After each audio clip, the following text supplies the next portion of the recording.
నమస్తే ఫ్రెండ్స్, మీరు చూస్తున్నారు జాన్ డైరీ ఫామ్. ఫ్రెండ్స్, ఈరోజు మనం చెప్పుకునే టాపిక్ ఏంటంటే డైరీలో గేదెలకి ఫస్ట్ నుంచి రోగాలు రాకుండా అయినంత వరకు వ్యాధి నిరోధక శక్తిని ఎలా పెంచాలి. మెయిన్గా టాపిక్ ఏంటంటే మెయిన్ కాన్సెప్ట్ వచ్చేటప్పటికి అది. దాంట్లో మనం ఏం వాడాలి, ఎందుకు వస్తుంది అనేది కొన్ని తెలుసుకున్న తర్వాత దానికి ఏం వాడాలని తెలుసుకుందాం. ఓకేనా. జనరల్గా చూడండి, జనరల్గా గేదెకి వ్యాధి నిరోధక శక్తి ఎప్పుడైతే తగ్గుతుందో దానికి సీజనబుల్గా ఏదో ఒక డిసీజ్ అనేది, ఏదో ఒక రోగం అనేది వస్తుంది. ఓకేనా. రోగం వస్తుంది, లేకపోతే పాలు తగ్గిపోవటం కానీ ఏదో ఒకటి జరుగుతూ ఉంటుంది. ఇలా జరగటం వల్ల ఏమవుతుంది, మనకు జనరల్గా మనం నష్టపోతాం. డాక్టర్ గారిని పిలవాలి, ఆయనకి మందులకి డబ్బులు కానీ చేసినందుకు ఇవ్వాలి. తర్వాత మనం ఈ ఆ తర్వాత వచ్చేటప్పటికి గేదెలకు వచ్చేటప్పటికి పాలు తగ్గిపోతాయి, అవి నష్టమే కదా. ఇప్పుడు మన ఇమ్యూన్ సిస్టమ్ని చిన్న చిన్న వాటితో పెంచుకోవచ్చు సార్. ఓకేనా. పెద్ద ఖర్చేం కాదు, అది చిన్న చిన్న వాటితో పెంచుకోవచ్చు. అలాంటిదే ఒక సాల్ట్ గురించి చెప్తాను. పింక్ సాల్ట్ అనే ఉంటుంది, హిమాలయన్ పింక్ సాల్ట్. అంటే నేను పర్టికులర్గా ఒక కంపెనీ గురించి చెప్పట్లేదు, కానీ హిమాలయన్ అంటే హిమాలయ పర్వతాల్లో తయారు చేస్తారనమాట. ఎక్కువ పాకిస్తాన్ ఇండియా మధ్యలో ఏదైతే హిమాలయ పర్వతాలు ఉన్నాయి కదా, అక్కడ ఈ సాల్ట్ అనేది తయారవుతుంది. దీనివల్ల మనం ఎలా బెనిఫిట్ పొందొచ్చు అంటే, జనరల్గా చూడండి, గేదెలు దానికి తగ్గట్టుగా ఎక్కువగా వాటర్ తీసుకుంటూ ఉండే అనుకోండి, ఏమవుతుంది, డీహైడ్రేషన్ రాదు. ఓకేనా. రక్తంలో దానికి ఎంతైతే పర్సంటేజ్ వాటర్ కావాలో పర్సంటేజ్ ఉన్నప్పుడు, ఎక్కువ వాటర్ తీసుకున్నప్పుడు ఏమవుతుంది, డీహైడ్రేషన్ రాదు, అన్ని రకంగా బాగుంటుంది, డైజెషన్ బాగుంటుంది. కానీ గేదెలు ఏం చేస్తూ ఉంటాయి, దానికి తగ్గట్టు వాటర్ కొన్ని తీసుకుంటాయి, కొన్ని తీసుకోవు కదా. దానివల్ల మనకు ఏమవుతుంది, డిసడ్వాంటేజ్. ఎక్కువగా మనం వాటర్ తీసుకోలేకపోతే దానికి ఇంజక్షన్లు చేయించడం అవి చేపిస్తూ ఉంటాం కదా. అలా కాకుండా గేదెలు ఎక్కువగా వాటర్ తీసుకోవాలి అంటే సింపుల్, ఏం లేదు. ఏదైతే ఈ పింక్ సాల్ట్ ఉంది కదా, ఈ పింక్ సాల్ట్ కేజీది కానీ 2 కేజీలు కానీ ఒక రాయిలాగా చేసి ఇస్తారనమాట. దాంట్లో తాడిస్తారు. ఆ తాడుతో తీసుకెళ్ళి మీరు గేదెల్ని ఎక్కడైతే కట్టేస్తున్నారో, ఫర్ ఎగ్జాంపుల్ గేదెలు అనుకోండి, దూడలు అనుకోండి, పడ్డలు అనుకోండి, లేకపోతే గొర్రెలు అనుకోండి, మీరు ఏదైతే పెంచుతున్నారో దాన్ని ఎక్కడైతే వాటిని కట్టేస్తారో తీసుకెళ్ళి ఆ రాయిని తీసుకెళ్ళి ఒక చోట కట్టేసేయండి.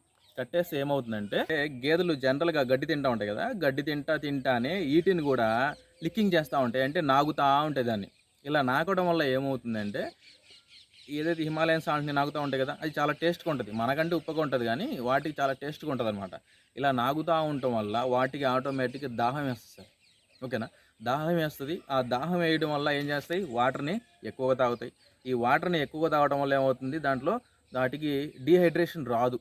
రక్తంలో ఎంతైతే వాటర్ పర్సంటేజ్ కావాలో అంత వాటర్ పర్సంటేజ్ తీసుకుంటాయి, కాబట్టి డీహైడ్రేషన్ రాదు. జనరల్గా డీహైడ్రేషన్ రాదంటే ఎలాగైనా కూడా చాలా హ్యాపీగా ఫుల్గా దాని స్కిన్ కూడా మంచి లైట్తో వస్తుంది. తర్వాత దాంట్లో కాల్షియం, మెగ్నీషియం, జింక్, ఫాస్ఫరస్ ఇవి కాకుండా 84 ట్రేస్ మినరల్స్ అనేవి ఉంటాయి దాంట్లో. జస్ట్ మనం ఉప్పే అనుకుంటాం, కానీ 84 ట్రేస్ మినరల్స్ ఉంటాయి దాంట్లో. ఇలా తింటూ ఉంటాయి. ఇవన్నీ మినరల్స్ జస్ట్ చూడండి, మనం ఒక రాయి తీసుకెళ్ళి వాటి దగ్గర పెట్టడం వల్ల ఏమైంది, మనం బయట నుంచి తీసుకొచ్చి విటమిన్స్, మినరల్స్ ఇవన్నీ పెట్టేతో దాంతోపాటు ఇది కూడా ఇస్తున్నాం అనుకోండి, అవి ఇష్టంగా తింటాయి. అవి ఆటోమేటిక్గా బాడీలో వెళ్తూ ఉంటాయి. ఇలా బాడీలో వెళ్తూ ఉండటం వల్ల ఏమైంది, ఇమ్యూన్ సిస్టమ్ పెరిగింది, అంటే దాని వ్యాధి నిరోధక శక్తి పెరిగింది. ఈ వ్యాధి నిరోధక శక్తి పెరగడం వల్ల ఏమవుతుంది, వాటికి రోగాలని సీజనల్గా వచ్చే రోగాలు కానీ ఇవన్నీ రాకపోతే మన ఖర్చులు ఆటోమేటిక్గా తగ్గిపోతాయి. అవునా కదా. ఒక మంచి ఐడియా కదా. ఇలాగ సింపుల్గా ఇలా చేసుకోవచ్చు. ఇంకోటి దానివల్ల మన ఉపయోగం ఏంటంటే, కాల్షియం ఉంది కదా, కాల్షియం ఉండడం వల్ల దానిలో పాలు అనేవి ఎక్కువగా ఇస్తుంది. పాలు ఎక్కువ ఇస్తుంది అంటే ఎక్కువ రోజులు ఇస్తుంది. అంటే ఒకేసారి లీటర్ ఇచ్చేది 10 లీటర్ ఇవ్వదు. అలా కాకపోతే లీటర్ ఇచ్చేది తగ్గకుండా లీటర్న్నర అలా ఇస్తుంది. అలాగా కొన్ని ఎక్కువ రోజులు ఇస్తాయి. తర్వాత రీప్రొడక్షన్లో మంచిగా ఉంటుంది. కాల్షియం, మెగ్నీషియం ఉంది కాబట్టి దాంట్లో బోన్స్ కానీ మజిల్స్ కానీ పవర్ ఎక్కువగా ఉంటుంది, మంచిగా తయారవుతాయి.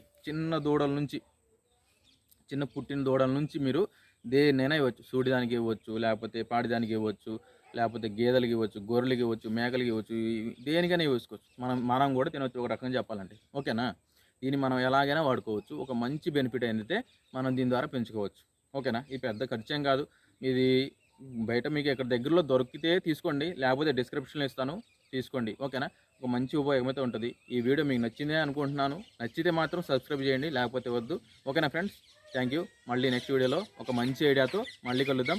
మన డైరీ ఫామ్ని మళ్ళీ ఏదైనా ఒక టిప్తో మళ్ళీ ఎలా చేసుకోవాలి, మంచి ఐడియాస్ తీసుకొని మనం ఎలా సక్సెస్ అవ్వాలి అనే దాంతో మళ్ళీ కలుద్దాం. ఓకేనా ఫ్రెండ్స్. బాయ్.